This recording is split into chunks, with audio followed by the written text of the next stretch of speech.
YouTube দেখে octane তৈরির কৌশল আয়ত্ত করার দাবি করেন ফেনীর সোনাগাজীর ব্যবসায়ী নূর আলম মাসুম ও তার সহকর্মী মোহাম্মদ ওমর ফারুক।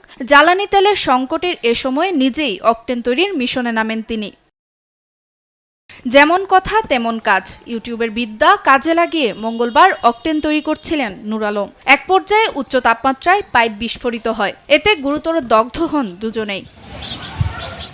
স্থানীয়রা তাদের উদ্ধার করে প্রথমে সোনাগাজী উপজেলা স্বাস্থ্য কমপ্লেক্সে নিয়ে যান। সেখান থেকে নেওয়া হয় ফেনীর জেনারেল হাসপাতালে। অবস্থার অবনতি হলে ঢাকা মেডিকেলের বার্ন ইউনিটে নেয়ার 4 দিন পর চিকিৎসাধীন অবস্থায় মারা যান নূর আলম।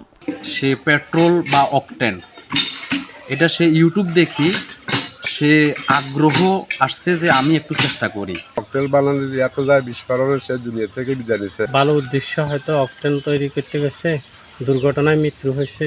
বিস্ফোরণে নূর আলম ও তার সহযোগীর শরীরের 70% দগ্ধ হয়।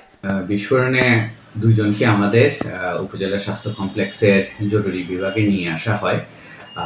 দুজনেই 70% মতো বার্ন ছিল। তিনি সদর হাসপাতালে নিয়ে যাওয়ার পরে ওখান থেকে ঢাকা মেডিকেল নিয়ে যায়। এর মধ্যে একজন মারা যায়, একজন চিকিৎসা দিয়েছে। এই বিষয়ে পুলিশ ব্যবস্থা পরিদর্শন করছে, অভিযোগ পাওয়া গেলে আইনের ব্যবস্থা নেবে।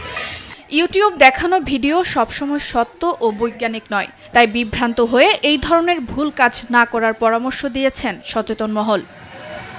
সুপ্রিয়া তৃষা, নিউজ ডেস্ক, দেশ টিভি।